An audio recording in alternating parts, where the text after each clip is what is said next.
कोई तो ताकत है जिसने यौन शोषण का मुकदमा दर्ज नहीं होने दिया, जिसमें नाबालिग बेटी भी शामिल है पीड़ितों में। मुकदमा तो दर्ज होगा, पर देखना रोचक है कि यौन शोषण का आरोपी गिरफ्तार होगा कि नहीं, ये आपके सामने है। हमारे देश में ओलंपिक पदक विजेताओं की मांग की अनसुनी कर यौन शोषण के आरोपी के साथ में नरेंद्र मोदी खड़ा है। देखो अकेले एक बात बता दूं मैं आपके माध्यम से, जिस दिन बालिकाओं ने कानूनी तौर पर बताता हूं, जिस वक्त हमारे देश की 7 पहलवान बेटियां कनार प्लेस थाने में मुकदमा दर्ज कराने के लिए गई थी, कानून ये कहता है कि तत्काल मुकदमा दर्ज हो जाना चाहिए था।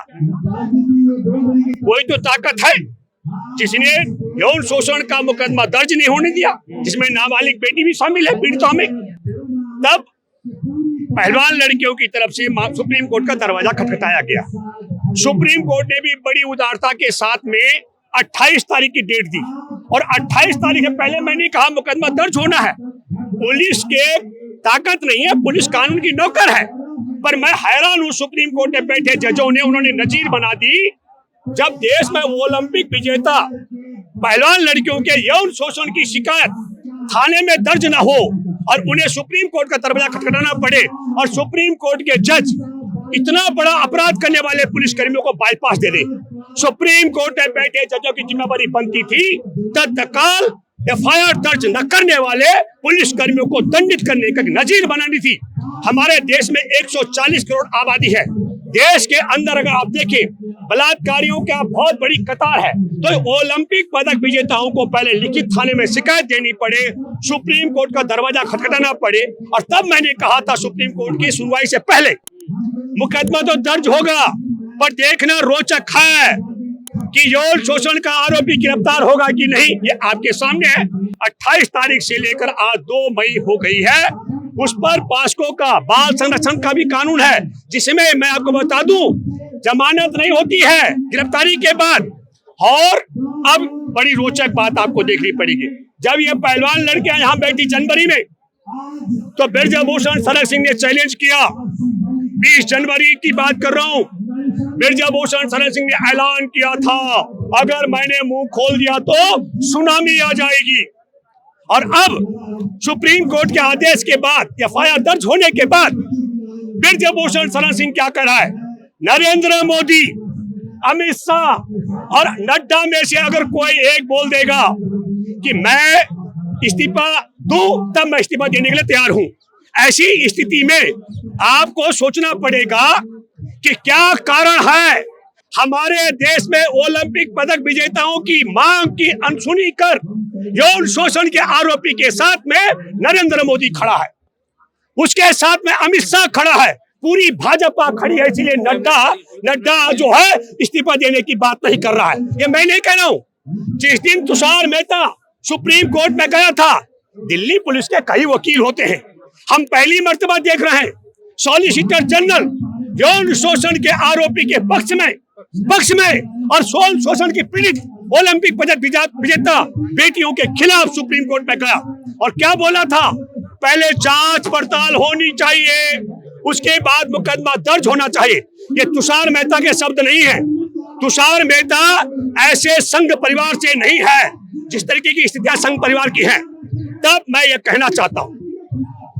और तीसरी महत्वपूर्ण बात, एक और बड़ा आरोप लगाया है ब्रजभूषण शरण ने। उसने कहा कि सैकड़ों करोड़ रुपए लेकर ये पहलवान लड़कियां यहाँ बैठी हुई है। मेरा 35 साल से लंबा सामाजिक क्षेत्र का अनुभव है, और मेरा दुख की बात है कि मैंने ऐसे सामाजिक क्षेत्र में रहते हुए ऐसी महिलाओं की घटनाओं को भी सुना और समझा जो वैश्यावृत्ति करती है, लेकिन चौराहा में बैठने का साहस हमारे देश में वैश्यावृत्ति करने वाली मजबूर महिलाएं भी नहीं करती हैं। तब ऐसे में हमारे देश की ओलंपिक पदक विजेता बेटियां सार्वजनिक तौर पर बैठ के कह रही हैं कि यौन शोषण करता था। अब इसको समझने के लिए कहाँ जाना पड़ेगा? मैं एक बात आपको तफसील से समझाता हूँ। हमारे देश में एक इनका संत है आसाराम। आसाराम पर अगस्त 2013 में आसाराम की भक्त की नाबालिग बेटी ने बलात्कार का आरोप लगाया, और वो लड़की सीधी आई, और सीधी जब थाने में पहुंची कोई धरना प्रदर्शन नहीं हुआ, कोई टीवी अखबार वाले नहीं थे, हम भी वहां खड़े नहीं थे। वो लड़की थाने में गई और मुकदमा दर्ज हुआ आसाराम के खिलाफ। आसाराम कौन था? अटल बिहारी वाजपेयी, लाल कृष्ण आडवाणी, मुरली मनोहर जोशी, शिवराज चौहान, नरेंद्र मोदी, ये सब उसके हम मत्था टेकने वाले लोगों में से रहे। इतने ताकतवर के खिलाफ मुकदमा दर्ज होता है। और यहाँ ब्रजभूषण शरण सिंह के खिलाफ हमारे देश की ओलंपिक पदक विजेता 10 दिन से बैठी हुई है। सुप्रीम कोर्ट का दरवाजा खटखटा दिया। सुप्रीम कोर्ट में बैठे जज अपने दायित्व का निर्वाह ढंग से नहीं कर रहे और ऐसा नजीर बना रहे हैं। जब ओलंपिक पदक विजेता, भैया रुकोगे क्या? तुम ही बोल दो। ओलंपिक पदक विजेता यहाँ बैठी हुई है, तब हमको सोचना पड़ेगा कि देश के दूर दराज में, जैसे मैं जिक्र करूं हाथरस की, जिस बेटी का कमर तोड़ दी गई, जुबान काटी गई थी, उसकी सुनवाई भी कैसे, वहां पुलिस के आला अधिकारी प्रशांत ने कहा था कुछ नहीं हुआ। आप सबके सामने है कठवा की 8 साल की बच्ची जिसका अपहरण करके मंदिर में रखा गया था, गैंग रेप किया गया था, और उसके पक्ष में तब जम्मू कश्मीर की सरकार में शामिल भाजपा के मंत्रियों ने तिरंगा यात्रा निकाली थी। मैं जिक्र इसलिए कर रहा हूँ, आपके सामने है गैंग रेप पीड़िता जिसकी 3 साल की बच्ची की हत्या कर दी गई थी, उसकी माँ, उसके परिवार की और महिलाओं का बलात्कार किया गया था। मैं बिल्किस का जिक्र कर रहा हूँ, उसके परिवार के 14 सदस्यों की हत्या कर दी गई, उसके बलात्कारियों को बाइज्जत बरी कर दिया गया। जिस तरीके से बिल्किस बानो के बलात्कारियों को, दंगाइयों को रिहा किया गया, ठीक उसी तरीके से ब्रजभूषण शरण सिंह को यौन शोषण के मामले में गिरफ्तारी नहीं किया जा रहा है। ये बहुत बड़ी बात है। अब तब सवाल आता है, क्या कारण है? नरेंद्र मोदी ने मन की बात कही, 100वीं मन की बात, लेकिन नरेंद्र मोदी के मन में हमारे देश में बलात्कार पीड़िता, ओलंपिक पदक विजेता बेटियों के मन प्रति एक रत्ती भर भी जगह नहीं थी, इसलिए उसने जिक्र नहीं किया। मैं उसने शब्द कह रहा हूँ, इसलिए यह शब्द कह रहा हूँ, ये नालायकी है। हमारे देश के अंदर पुलवामा में 40 जवानों की हत्या का मामला सत्यपाल मलिक ने उठाया, इस पर भी मौन रहा। इसके अलावा हमारे देश के सामरिक स्थान, बंदरगाह, एयरपोर्ट, हमारे देश की रेलवे लाइन और हथियार बनाने के कारखाने, चांगचुंग लिंग है चीनी, अदानी के माध्यम से चीन को बेचे जा रहे हैं। इस सवाल पर भी नरेंद्र मोदी ने मौन रखा है।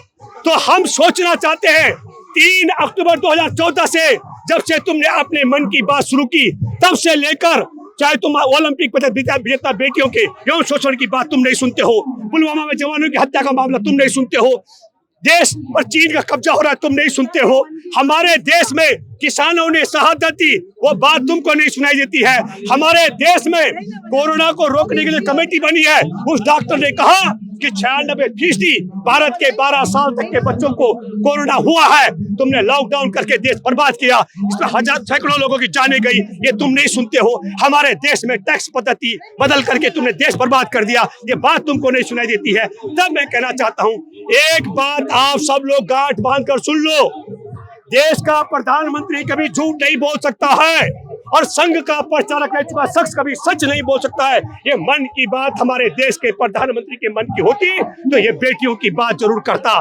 गलवान घाटी की बात जरूर करता, पुलवामा की बात जरूर करता, ये चीन के कब्जे की बात जरूर करता। ये संघ के प्रचारक रह चुके नरेंद्र मोदी के मन की बात है। प्रधानमंत्री झूठ नहीं बोल सकता है और संघ का प्रचारक कभी सच नहीं बोल सकता है, ये बात मैं दावे के साथ कह सकता हूँ। इसलिए मैं आपसे कहना चाहता हूँ, बड़ी महत्वपूर्ण बात जो आपको घर घर तक पहुंचानी चाहिए, लिख लीजिए, 10 तारीख को कर्नाटक के चुनाव से पहले नरेंद्र मोदी किसी भी कीमत पर यौन शोषण के आरोपी ब्रजभूषण शरण सिंह की गिरफ्तारी नहीं करवा रहा है। इसलिए मैं सुप्रीम कोर्ट से अपील करता हूं, मुख्य न्यायाधीश की बेंच सुन रही है इस मामले को, आपसे मैं अपील करता हूं, आप नरेंद्र मोदी के वोट बैंक को बचाने की भूमिका अदा करना बंद करते, तत्काल आदेश करें, जिन पुलिस कर्मियों ने शिकायत को एफआईआर में तब्दील नहीं किया उन्हें जेल भिजवाएं और ब्रजभूषण के खिलाफ पॉस्को के तहत भी मुकदमा दर्ज है, इसको तत्काल गिरफ्तार करके जेल भिजवाएं। नरेंद्र मोदी के इन मंसूबों पर पानी फेरना पड़ेगा। धन्यवाद। जय हिंद, जय जवान, जय किसान, जय संविधान।